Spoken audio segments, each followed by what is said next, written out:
Okay, so why don't you just go ahead and introduce yourself? Oh, well, hello. My name is Mimi Masher, event coordinator and party planner. Um, how did you get started doing the event coordination and party planning? By accident. Tell me about that.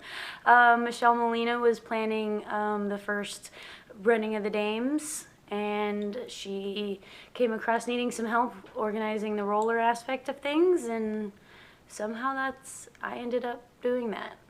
So when you say roller aspect, you were involved in In derby.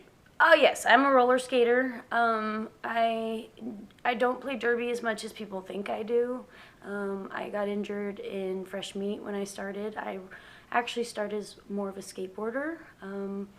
Now I'm probably what you would call a soul skater. I like to skate for fun. I like to skate to influence the kids, stay healthy, and be cool. And then, so how did you get started in the whole skating thing? I got my first pair of roller skates at 5. So I think my generation, we all roller skated.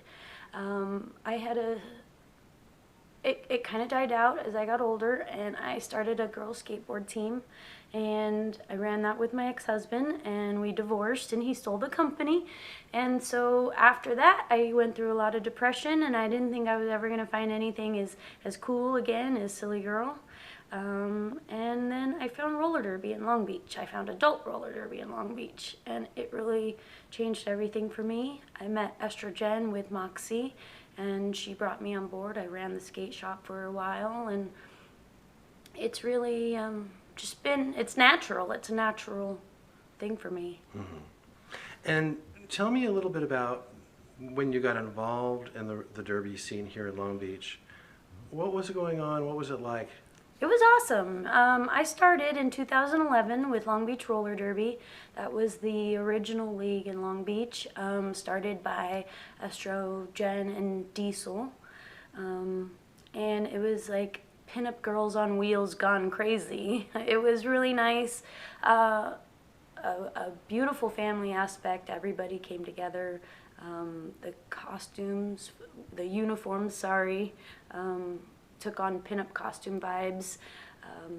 The bank track in the dome. I think it was a golden year of roller derby. And Just touch on that just a little bit, the bank track. Tell me about that in the dome. Were you involved in developing that at all? oh gosh, I wish. No, I was on the outskirts of everything mostly. At those points, it was a very cliquey group, you know, and if I didn't make it out of fresh meat, so there was only so far you could really kind of go with something sometimes. But I was the top ticket sales for the first 3 bank track games, and I had a level of motivation off the track that I think is healthy for games because it gave the crowd somebody to talk to. At the time, a lot of the girls in the league were like famous in town, you know, and they were either on the track or in the box or working the game, and that left a little bit of no connection to the crowd, and the crowd had a lot of questions. So I ended up I don't know, like a rally girl, something. I mean, which sounds stupid, but so that's what I did. The bank track was the only one of its kind. It was built by the boys that built a shred. It was 110-foot Russian birchwood bank track, and it was glorious to skate. It was awesome. Wow. So that all ended rather tragically, sadly. And tell me what happened next. Where did you go from there? Well, when I got hurt in fresh meat, I started helping with the juniors because I wanted to stay relevant with the league. I wanted to still do something, and if it wasn't playing for myself, I would help out. And I'm good with kids. I had a girls skateboard team, like I said, so I've been working with kids, young girls, for a while. And when the league disbanded, I just kept continuing doing the kids' practices. So tell me a little bit more specifically about that. what age group are you working with, and how many kids are involved? And I have ages 4 to 17. I've got some 18-year-old volunteers. Technically, we are a junior league, so once you turn 18, you age out. But I've had kids as young as 2 and 3. Yeah, it's ridiculous. They're so cute. I can't stand it. And we have anywhere from 15 to 30 girls at any one time. It's we're kind of like the Bad News Bears of Junior Derby. We're beach kids. I think we're still working with parents to get roller derby to be thought of as a real sport and not just like this cute little club. Which, I mean, a cute little club is fine too. Like, I don't care what you want to do, but I would like to see more competitive teenage players. Right now, we have mostly 8 to 10-year-olds, which we have coined the term pre-junior derby, because technically, under the JRDA, you can't skate till you're 9, I think. And so tell me about the kids. How do they respond to the whole sort of ethos of competitive? Suck it up. I mean, not every kid is a competitive kid by nature, so there's that aspect. But I find the attention and love, I mean, we're not just about roller derby. We really engage the kids in their feelings and their life and teach them how to be a better person, show up on time, and, follow through is important.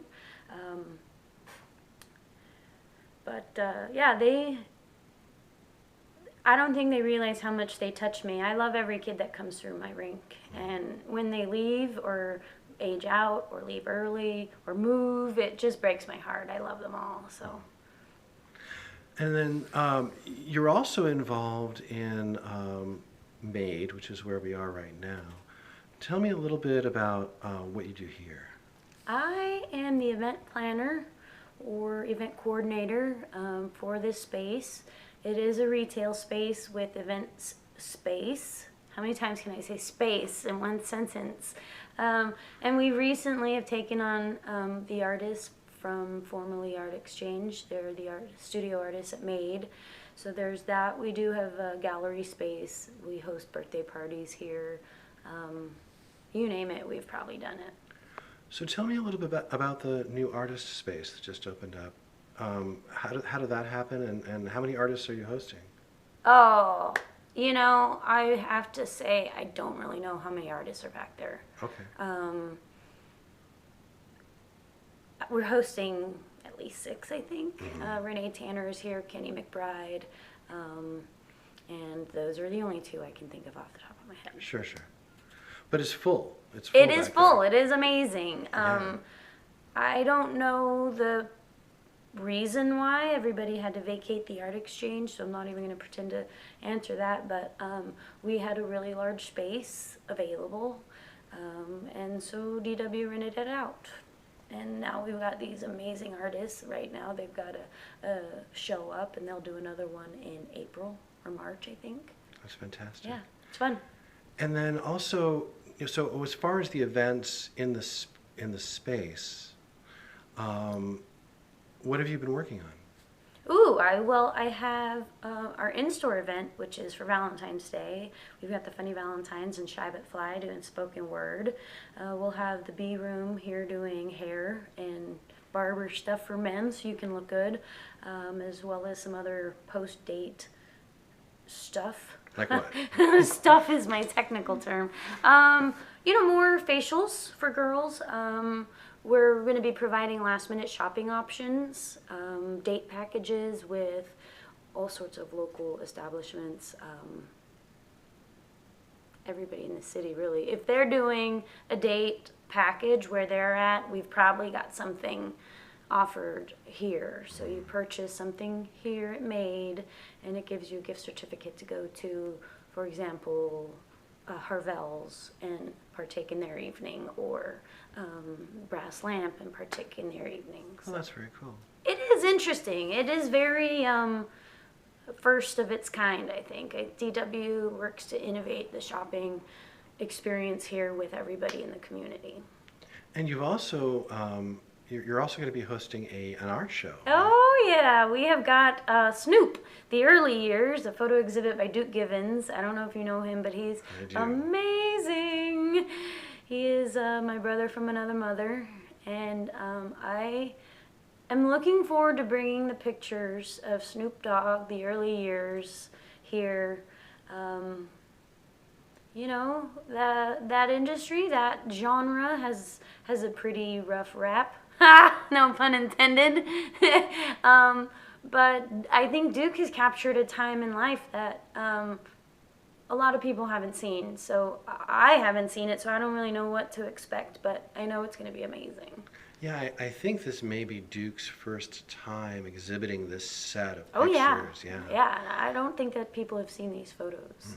And do you know when the show opens? The show opens February 20th, 6 p.m. to 10 p.m., and it will be up for a month. Oh, that's great. And you've also been making jewelry too, I think. Is that correct? Yeah, well, a few years ago when I was unemployed, I came across this industrial laser.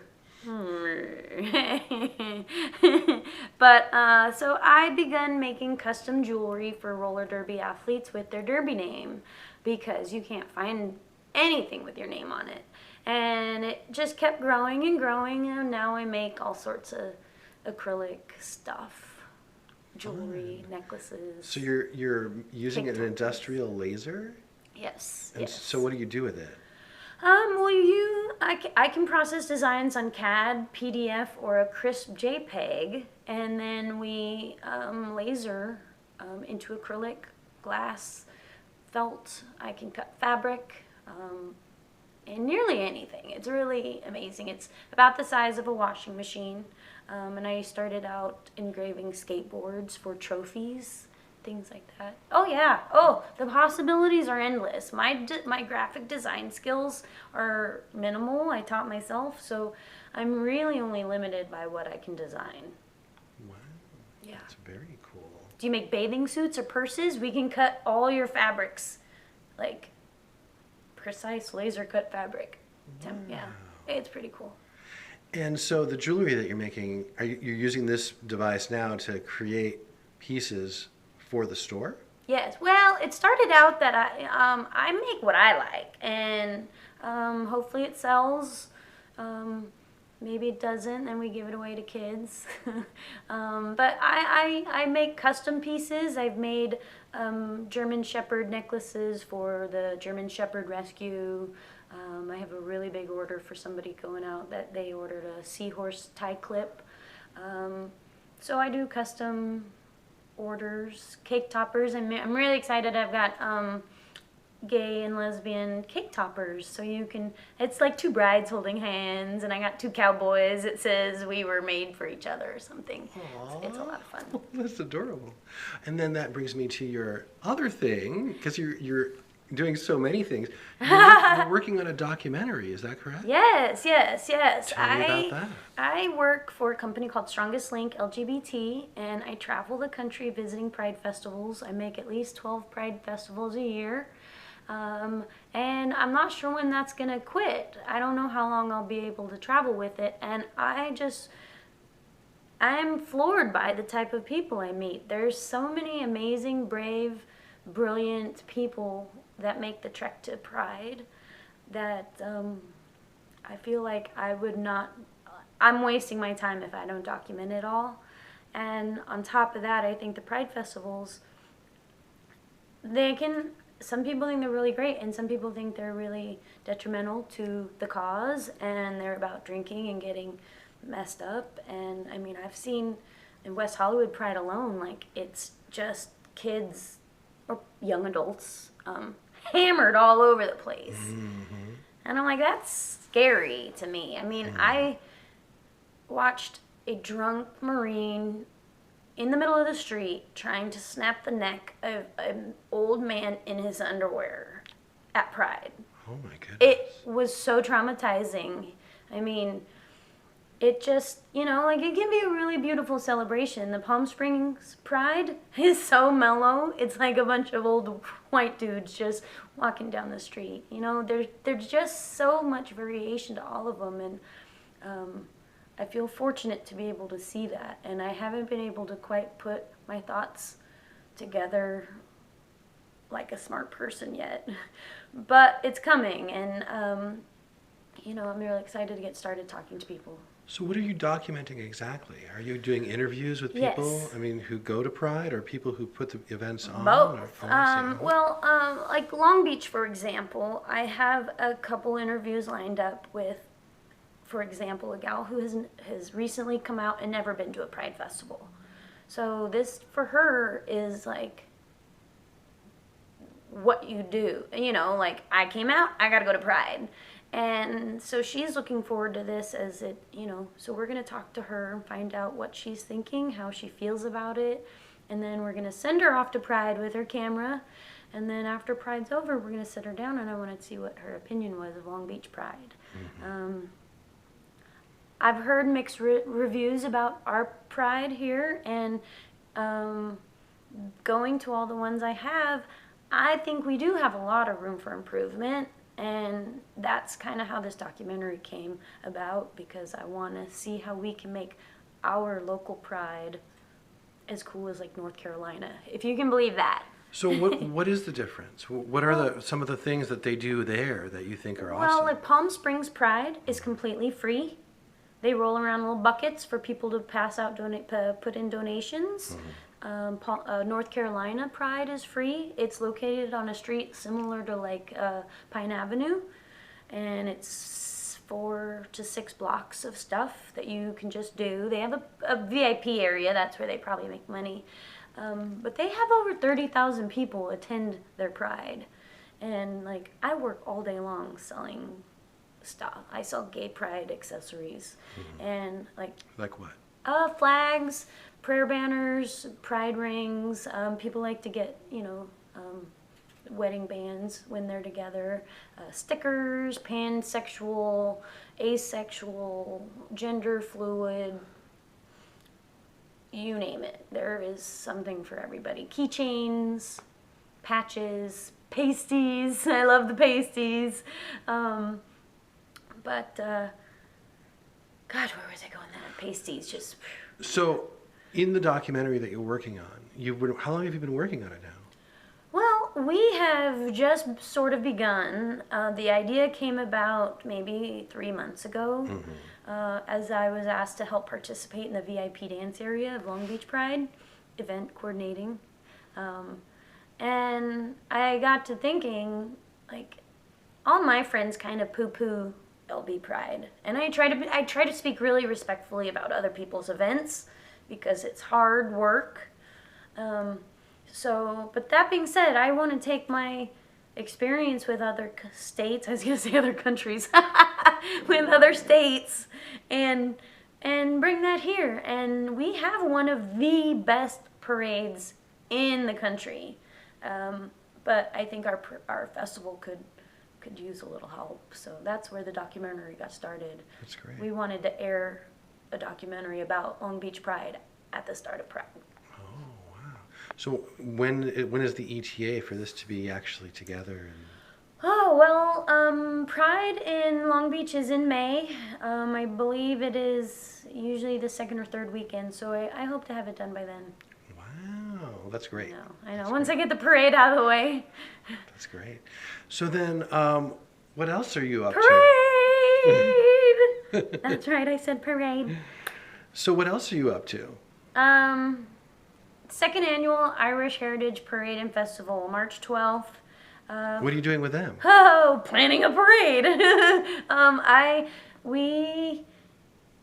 I spoke with Michelle Molina last year. I was like, Pine Avenue is so beautiful. We need a parade here. And, we've got 3 Christmas parades. There's a gay pride parade. There's, I think, 2 other parades, but nothing on Pine. So we decided to do the Irish parade last year, which was a huge success. And it turns out it's a big firefighter holiday as well. So this year we've teamed up with the local 372 Firefighters Association, the DLBA, and Red Leprechaun to bring to you the second annual parade plus festival this year. So we have a 7-hour festival. Oh my God. Wow. Yeah. Wow, that sounds like a blast. And so it's going to be the parade. Where is the festival actually going to take place? Promenade Park. So the festival will be noon to 7 at Promenade Park, and then from 2 to 3 will be the parade. It will start down on 6th Street and march towards Broadway, and then we will disband east on Broadway, and then you can head right back into the festival. That's great. And is there going to be green beer? Oh yeah, green. Oh my God, Red Leprechaun is building out a pub in Promenade Park. So it's gonna be super amazing, and I'm very excited. There will be green beer. The entire Promenade Park is gonna be a beer garden, so you can bring your kids inside, sit on the grass, watch some performance, have some beer, and food. That's fantastic. I know, right? I'm pretty excited. And so then, when are you gonna just relax and chill out? Well, I already told everybody I'm taking New Year's off 2017. So there's that. Well, that's a little bit down the road, but at least you have a goal. Yeah, I know. I am looking for something to settle down with, maybe get back into the jewelry a little bit more. My husband's starting a photo studio, so maybe I just won't work. I don't know, but I would like to further my mentoring with kids through roller sports by renovating the rink downtown at Horny Corner, or making a new rink somewhere. Skate park. And you think that's a possibility? I think so. I think if we could get a really nice wooden rink downtown, you could bring roller derby back. And I know that if you could build a little skate park, I would probably live there. I'm eyeballing Cohiba, second floor roller rink with all the windows open, or the old gas station on the corner of Alamitos and 4th, or Atlantic and 4th. I want that. I want to make that a skate park. It's a great idea. Right? Yeah, that would be amazing. Well, I know there's a lot of parks local, but nothing within my neighborhood. There's Cherry Park, which I kind of consider a flip trick park. I can't do that. I can't jump up on rails. But I would love to have a park that I could just hang out at all day. So there is one last thing I feel like I need to ask about, and it's your obsession with burritos. What is up with your obsession with burritos? Well, I didn't even know it happened. It just kind of evolved one day. I had a BlackBerry in 2006, I think, and I lived by Del Taco, and I was poor. I ate 99-cent burritos every day. So I had burrito pictures in my phone. Some people have dirty pictures. I have burrito pictures, and it just got to the point where I had so many burrito pictures that I felt like I was wasting my burrito if I didn't take a picture of it. And now I've got the Burrito Fetish Facebook. I've got my MimiEatsBurritos.com. And I'd like to travel the world eating burritos. And you have pretty much gone the gamut in Long Beach, exploring the burrito culture. Yes. Do you have any advice for aspiring young burrito lovers? Oh, well, get into Los Compadres, but go early because it's busy. That is probably one of the best places in Long Beach. But Supermix, they have a great happy hour, a really good margarita. Stop by Pike, have Mimi Masher's favorite breakfast burrito. And then in November, come back to the Pike and have our Thanksgiving turkerito. It is just insane. Oh my God, I love that thing. And Chris says he'll make me one in summer soon. But just run it down for people who don't know what it is. It is everything on the Thanksgiving plate wrapped up in a burrito. Yes, even the cranberry sauce. Stuffing? Corn, stuffing, potatoes, cranberry sauce, deep fried turkey, Oh, mashed potatoes, did I say that? Gravy. And the Pike has really good mashed potatoes too. So, this last Thanksgiving, I ate 2 of those a day when he served those. I'm so embarrassed, but they're good. Well, I saw the pictures of them, and I was brought nearly to tears Yeah. by their awesomeness. You have to make sure they put the cranberry sauce inside. I had a trouble with that this year because I think it just freaks out the cooks that I wanted all inside. But it's the same philosophy of a breakfast burrito. You know, you're smashing together these 3 yummy ingredients, and it just combines to make the coolest tasting, best burrito ever. Yeah. So don't do that on camera. Well, thank you so much, Mimi. It was I so love nice you. Thank you. speaking with you. And Everybody be nice to each other. You only live Yes, once. That's absolutely correct. Thank you.